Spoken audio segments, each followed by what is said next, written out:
और सभी बच्चों को शुभ संध्या। आज हम फिर से आगे की कक्षा लेकर आए हैं। उम्मीद है आपसे कि आपने हमारी पिछली कक्षाएं देख ली होगी, जो आपकी परीक्षा की दृष्टि से बहुत महत्वपूर्ण है। अभी भी आपके पास बहुत समय है।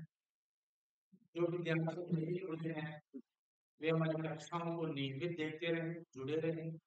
ऐप को डाउनलोड नहीं किया है तो उसे डाउनलोड कर लीजिए और ज्यादा समय व्यय नहीं करते हुए हम सीधे ही हमारे प्रकरण पर आते हैं। और देखिए आज हम जैसे कि आप देख पा रहे हैं कि आज हम सत्य विचार करने वाले हैं।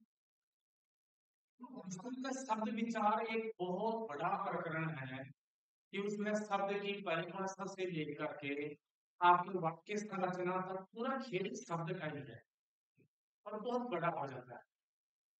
तो मैं उन चीजों की पुनरावृत्ति नहीं करना चाहता कि शब्द किसे कहते हैं, शब्द के कौन से प्रकार हैं, वो आप सब जानते हैं। योग रूढ़ ये सब आप जानते हैं। फिर वाक्य में प्रयोग के आधार पर भी आप सब जानते हैं कि किस प्रकार शब्द का प्रयोग वाक्य में किया जाता है, पद कहलाता है। ये सारी बातें हम पिछली कक्षाओं में कर चुके हैं। लेकिन जहां तक मैं समझता हूं कि यदि आपने शब्द पर विचार करना शुरू कर दिया है तो आपकी व्याकरण बहुत अच्छी होने वाली है। और व्याकरण अच्छी होने का मतलब है कि आपका स्कोर अच्छा। और कहानी यहीं समाप्त नहीं हो जाती। जब आप सीयूईटी में अच्छा स्कोर करते हैं तो निश्चित रूप से आपको अच्छा विश्वविद्यालय मिल जाएगा। और यही सपना है कक्षा 12 पास करने के बाद कि मुझे भारत के और देश के प्रतिष्ठित और श्रेष्ठ विश्वविद्यालय में अपनी स्नातक की डिग्री लेने का अवसर प्राप्त हो तो हो जाएगा। और मेरे ख्याल से सभी का सपना है कि सेंट्रल यूनिवर्सिटी में हमारा एडमिशन हो जाए। तो फिर आपको कुछ करने की आवश्यकता नहीं है। निश्चित रूप से कि आपका सफलता का पहला पाठ लिखा जा चुका है कि आप निश्चित रूप से आगे अच्छे शीर्ष पदों पर सुशोभित होने वाले हैं।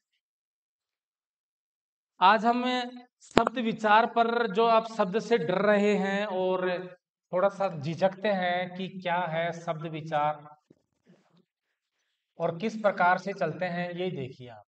शब्द विचार, हमें सिर्फ और सिर्फ शब्द पर विचार करना है। और फिर देखेंगे कि आपकी संधि का प्रकरण भी सरल बन गया, आपके प्रत्यय का प्रकरण भी सरल बन गया, उपसर्ग भी सरल बन गया, शब्द शुद्धि भी आने लग गया। सभी चीजें आप आसानी से हल कर पाएंगे। अब समस्या क्या अटकी होती है? यही अटकी रहती है शब्द।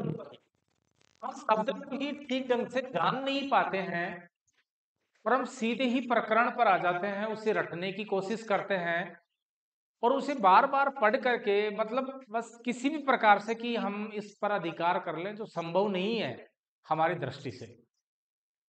तो हम इस कक्षा में सभी प्रकरणों को छोड़ करके एक आधार पीठिका बनाने के उद्देश्य से हम आए हैं। हमारा उद्देश्य सिर्फ इतना ही नहीं है कि आप येन केन प्रकारेण किसी भी प्रकार से बस संधि के, प्रत्यय के, उपसर्ग के, सब शुद्धि के सवाल सही कर दें।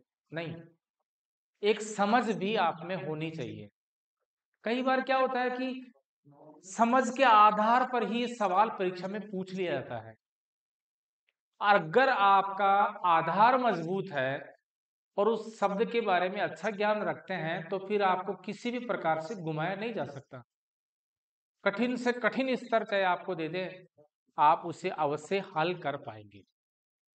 तो कुछ दिन पहले की बात है, विचार चल रहा था, कोई बच्चे थे पूछ रहे थे, शब्द है देखिए वार्षिक। बस ऐसे ही शब्द विचार है, थोड़ा सा विचार करना है। शब्द है वार्षिक, बहुत बार सुना, बहुत बार पढ़ा, बहुत बार बोला भी है। अब समस्या क्या है? ये तो बहुत बार पूछा गया कि प्रत्यय कौन सा है, तो आप बता देंगे प्रत्यय, तो आप कहेंगे इक प्रत्यय है, इक, ये वाला इक ही आएगा। लेकिन अब समस्या क्या है, पूछा गया क्या? मूल शब्द।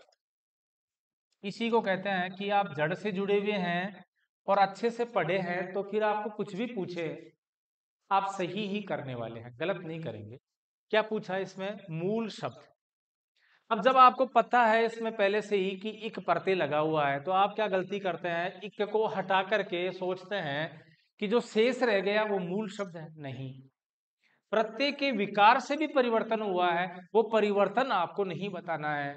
मूल का मतलब है कि एक प्रारंभिक अवस्था में कौन सा शब्द था जिसके एक प्रत्यय लगने पर वो विकार उत्पन्न करके अपना अर्थ और भाव बदल दिया है।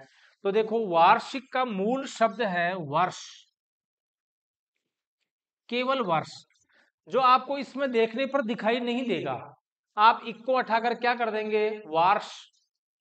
तो आप विकल्प में होगा वार्ष, तो आप सोचेंगे ये हो सकता है, नहीं हो सकता। वार्ष कोई शब्द नहीं है, शब्द तो वर्ष ही है। मूल शब्द क्या है? वर्ष। और इस वर्ष शब्द के इक प्रत्यय लगने पर अपना प्रभाव अंत में जो दिखाई रहा है, स के ई की मात्रा लगेगी और क का आगम हो जाएगा। लेकिन प्रारंभ में वह के जो ए स्वर लगा हुआ था वह भी अपना रूप बदलेगा और ए का अब आ हो जाएगा, इसलिए वार्षिक होता है। वर्ष के इक लगाया तो शब्द क्या बना? वार्षिक। यही शब्द विचार है। इसमें तीन बातें निकल कर आई है। देखो क्या क्या आई है? प्रत्यय, इक, मूल शब्द वर्ष, इन दोनों के योग से बनने वाला शब्द वार्षिक, जो केवल वर्ष में एक बार होता है। ये इसका अर्थ है। तो चार पांच बातें आप इस शब्द से समझ पा रहे हैं। तो हमारा कहने का उद्देश्य है कि आप ऐसी जिज्ञासा प्रवृत्ति होनी ही चाहिए कि आप रटे नहीं, उसे समझें। सरल बनेगा, स्थायी बनेगा और उससे पूछने वाले सवाल सभी आप हल कर पाएंगे। तो हमारा उद्देश्य सिर्फ इतना ही नहीं है कि बस आ गए, पीपीटी बना दी, चल रही है पीपीटी, मार्क चिन्ह लगा रहे हैं और आप लिखते जा रहे हैं, कॉपी भर रहे हैं, मैं बोर्ड भर रहा हूं और चल गया काम, इतनी सी हो गई। नहीं, एक समझ बनानी है। समझ बना लोगे तो फिर हमने उदाहरण जो यहाँ बताए हैं वह नहीं भी आया, आप जो किताब पढ़ रहे थे उसमें से भी नहीं आया, तो भी आप उसको कर पाएंगे। तो देखो, ज्यादा जरूरी क्या है? ये जरूरी नहीं है कि आप जो पढ़ रहे हैं उसमें से आए, ये भी जरूरी नहीं है कि हम पढ़ा रहे हैं वही उदाहरण आए, लेकिन ये बहुत जरूरी है और अनिवार्य है कि इसी के आधार पर नियम तो यही रहेगा। इसलिए हम चाहते हैं कि आप में वो समझ विकसित करें ताकि आप किसी भी बड़ी से बड़ी मुसीबत का या अन्य उदाहरण का भी सामना कर सकें। अब अगर इसको ध्यान से समझ लिया है ये प्रक्रिया, तो मैं दूसरा उदाहरण आपको उदाहरण के तौर पर देना चाह रहा हूं और आप खुद अपना मूल्यांकन कर सकते हैं कि क्या आप ऐसा कर पाएंगे या नहीं। देखिए, अब और जहां तक मैं समझ पा रहा हूं आप इस बात को समझ गए, क्योंकि इसके बाद में ही सारे प्रकरण खुलने वाले हैं। हम यही प्रकरणों पर नहीं जाएंगे, हम पहले समझ बढ़ा रहे हैं। तो देखो कैसे समझ बढ़ी? वार्षिक से बढ़ाई। अब परीक्षा में क्या हुआ?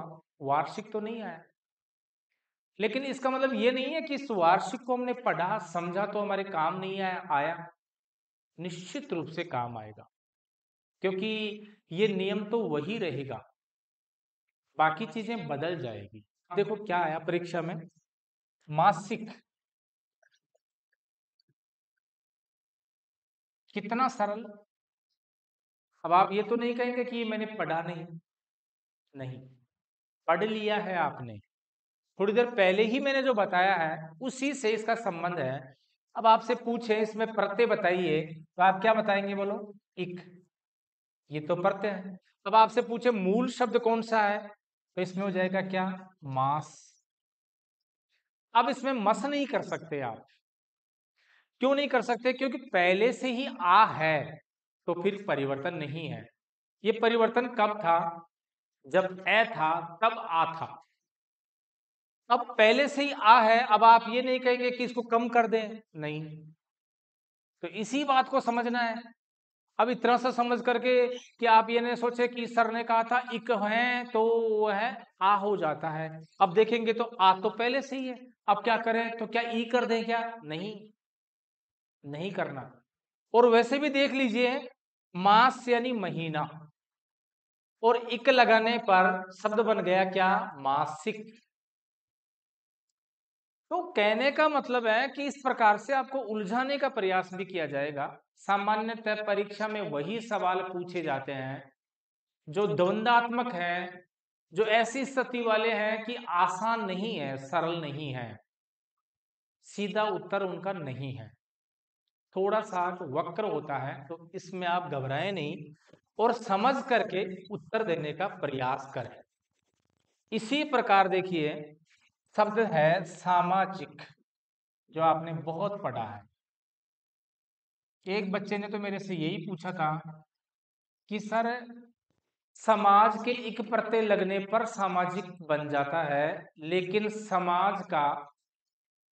समाज का इसमें मिलने पर समाज कैसे हो गया है? तो समाज कहाँ हुआ है? समाज तो हुआ ही नहीं। क्या आप एक ही शब्द को दो टुकड़ों में पढ़ सकते हैं? नहीं पढ़ सकते। ये एक ही शब्द है। अब तो इसको आप समाज कह करके ऐसे अलग नहीं कर सकते। अलग करना है तो ऐसे कीजिए ना, समाज ये अलग और फिर एक अलग। अब अलग अलग है और दोनों ही शुद्ध हैं। और जैसा कि मैंने अभी वार्षिक में बताया था, एक प्रत्यय लगेगा प्रारंभ में, यदि अ है तो वह दीर्घ हो जाएगा अर्थात आ बन जाएगा। तो बोलो क्या बनेगा? सा। आगे ऐसे ही रहेंगे, ई अपना प्रभाव देख करके मात्रा लगा करके क का आगम हो जाएगा, शब्द बन गया सामाजिक। अब इसमें कोई कई बार ये भी सुनने में आता है, कई बार कह देते हैं नहीं ये हो जाता है। अरे कैसे हो जाता है? तो बताओ, कारण तो बताओ। कारण यह है, इक प्रत्यय जहां लगेगा और अगर प्रारंभ में अ है तो वो क्या हो जाएगा? आ हो जाएगा। लेकिन इतना ही नहीं है, अगर अ नहीं है, आ भी नहीं है, दो उदाहरण तो मैंने बता दिए। अगर कुछ और आ जाए तो क्या होगा? देखिए, इसी से देखिए, ये कितना सरल है, इसे रटने की आवश्यकता नहीं है। और सब देखिए, वैज्ञानिक। अब आपको ये तो दिख रहा है कि एक प्रत्यय है, बिल्कुल है, ये मैंने भी कहा, ये लीजिए एक प्रत्यय। लेकिन विचार अब थोड़ा दो कदम आगे करना है हमें। ये तो बहुत पूछ चुके हैं, ये प्रतिमान पुराने हो चुके हैं। एक प्रत्यय, अब इसमें पूछा जाएगा आपसे कि मूल शब्द बताइए। तो आप क्या करेंगे? गलती का कहाँ करते हैं कि एक प्रत्यय को हटाकर जो शेष रह गया वो नहीं। अभी वार्षिक के संदर्भ में बताया था वही बात। तो आपको इसमें क्या करना है, इसका मूल शब्द हो जाएगा विज्ञान, ये लीजिए, और इसके लगा है इक। अब समझिए इसको कि आखिर में तो एक ही मात्रा न के लग करके क का आगम हो गया, यहां तक तो ठीक है। लेकिन यहां परिवर्तन देखिए, विकार हुआ है, यानी कि यहां था ई और अब बना क्या है? आई। ये लीजिए, ये बन गया, इसके स्थान पर ये बन जाएगा। याद किया जा सकता है, कठिन नहीं है। तो देखो, इस प्रकार से ये विकार इक प्रत्यय के योग से हुआ है कि आप ए नहीं था तो आप क्या करेंगे? ई आ गया तो आप ये ना सोचे कि आ करना है, नहीं करना। ई है तो अलग बनेगा, आई बन जाएगा, ये लीजिए। और आई की दो मात्राएं हैं तो वैज्ञानिक शब्द बन गया है।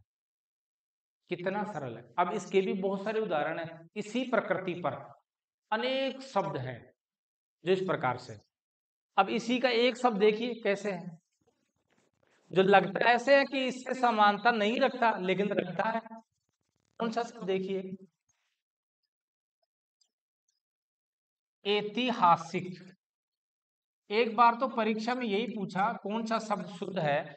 एक ऐतिहासिक ऐसे लिखा था, एक ऐतिहासिक में ये नहीं था, ऐसे लिखा था। तो आप घबरा नहीं जाएं कि कौन सा आएगा, सही कौन सा है।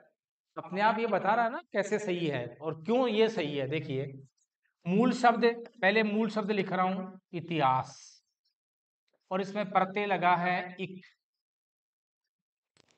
अब जैसे कि ई की मात्रा स के लगी गई है और क का आगम हो ही गया है, यहाँ कोई बड़ी कहानी नहीं है, तो बचपन से आप पढ़ते आए हैं।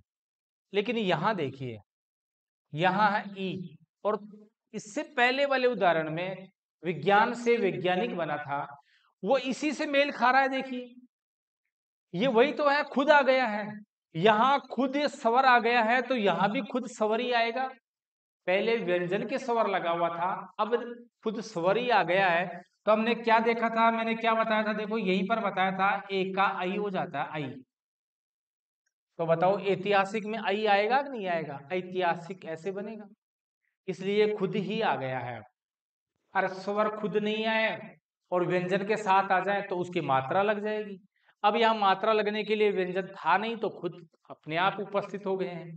तो इसी प्रकार से ये अलग नियम नहीं है, ये वही नियम है।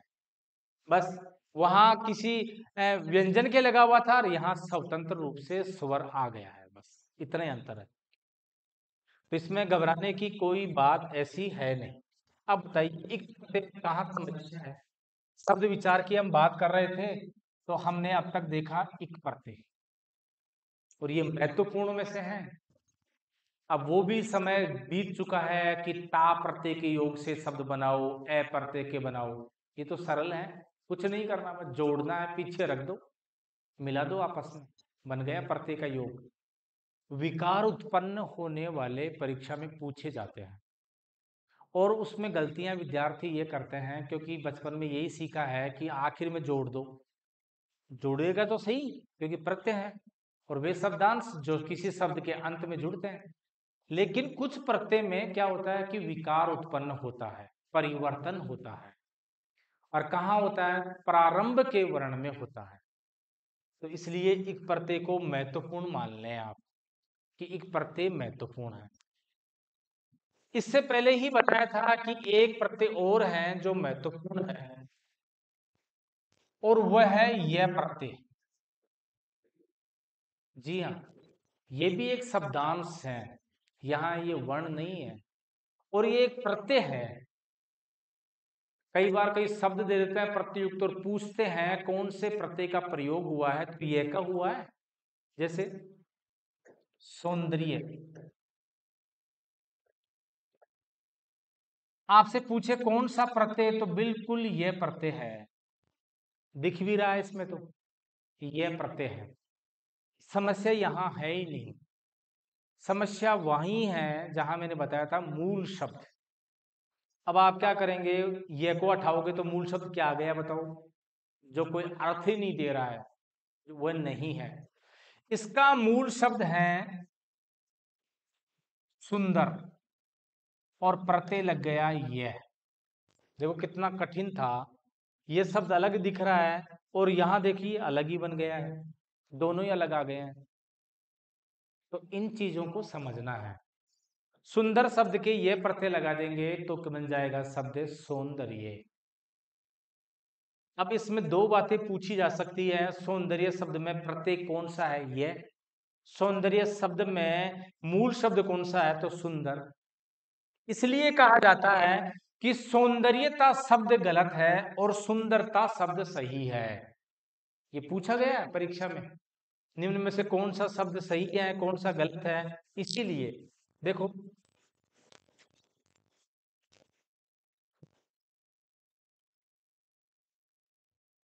सौंदर्यता, और पूछा जाए शब्द सही है गलत, तो आप कहेंगे गलत। कारण क्या है? वही बात है, मूल शब्द क्या है? सुंदर। फिर प्रत्यय क्या लगा है? यह। और फिर प्रत्यय क्या लगा है? था। बस, इसकी अशुद्धि का कारण है दो प्रत्ययों का प्रयोग, जो कभी होता नहीं है। तो यहाँ देखो यह भी है और ता भी है, इसलिए यह सौंदर्यता शब्द गलत।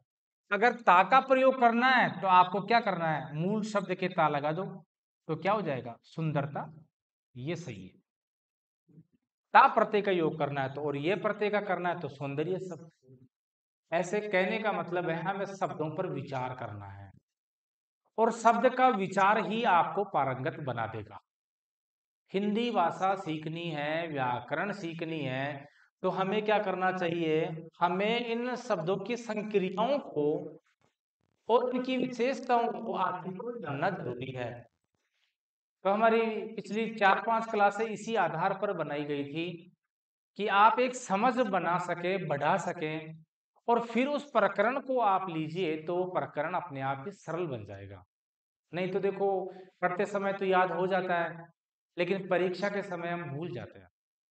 उसका कारण यही है क्योंकि वो रटा हुआ था, और फिर वो द्वंद उत्पन्न करता है कि आप उसके सारी बातें नहीं जानते हो। तो ऐसी गलतियां आप कभी नहीं करेंगे। आप शब्द पर विचार करना प्रारंभ कर देंगे।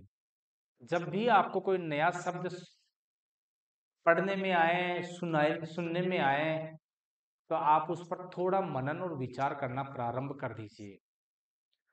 उस पर विचार करना शुरू करेंगे तो आपके 2-3 प्रकरण तो गारंटी के साथ ही पूरे क्लियर होने लग जाएंगे।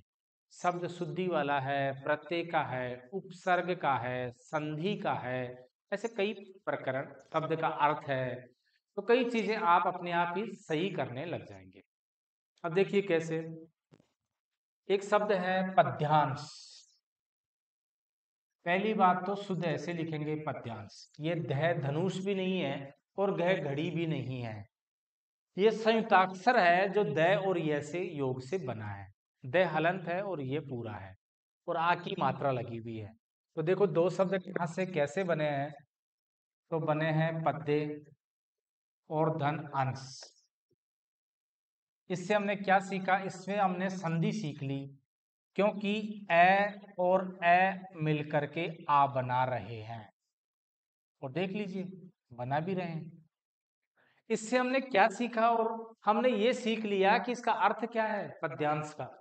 इसका अर्थ है पद्य का अंश, अर्थात कोई पद्य पाठ है, पद्य भाग है, उसका एक टुकड़ा है। हमने इससे और क्या क्या सीखा, हमने इससे ये सीख लिया कि ए और ए मिलकर के आ का निर्माण करते हैं और दो शब्द पृथक पृथक और वो भी शुद्ध रूप में इस प्रकार से होते हैं। अब फिर हम उस प्रकरण में जाएंगे तो हमें कोई समस्या नहीं आएगी, क्योंकि हम पहले ही जान चुके हैं, पहले ही समझ चुके हैं, इसलिए अब रटने की आवश्यकता बिल्कुल भी नहीं रहेगी। अब देखो कुछ यहां भी अटक सकते हैं कि ये क्या है, तो ये देखो क्या क्या है, ये है पत्ते। ये द हलंत है, इसका मतलब द आधा है और ये पूरा है। अब इन दोनों को मिलाते हैं तो इस प्रकार से शब्द बन जाएगा हमारे पास, ये लीजिए इस प्रकार से, जो विद्यालय आदि शब्दों में प्रयुक्त होता है, ये वही है पद्य। ऐसा ही गद्य तो गद्यांश बन गया है।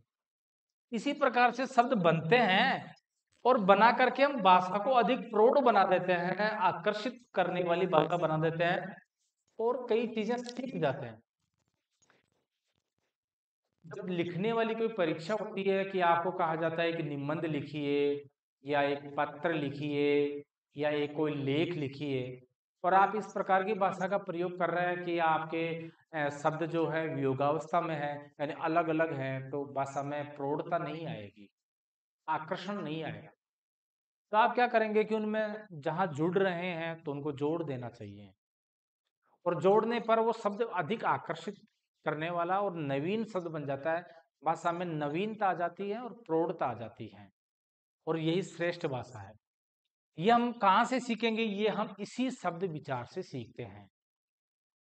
तो मैंने बहुत सारी विशेषताएं आपको बता दी हैं, बहुत सारे गुण बता दिए हैं कि शब्द विचार का कितना महत्व है। हाँ ये जरूर है कि इससे पहले एक वर्ण विचार एक प्रकरण और होना चाहिए, जिसमें हम वर्णों की पूरी जानकारी प्राप्त करें।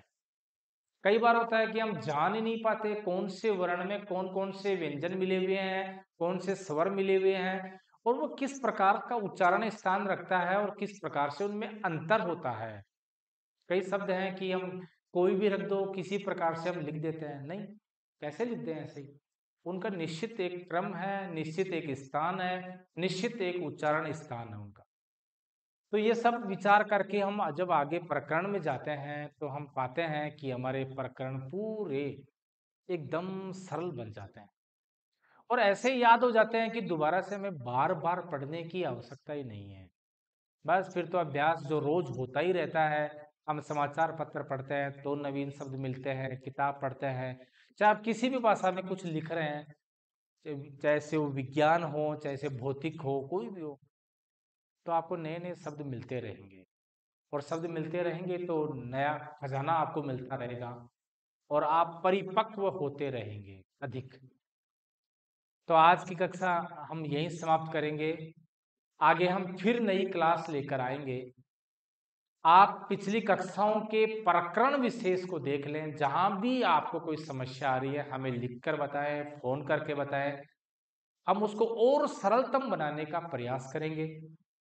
और किस प्रकार से आप प्रत्यय को पढ़ें, उपसर्ग को पढ़ें, संधि को पढ़ें, इन सब की विस्तार से हमने कक्षा आपके इस प्लेटफॉर्म पर डाल रखी है।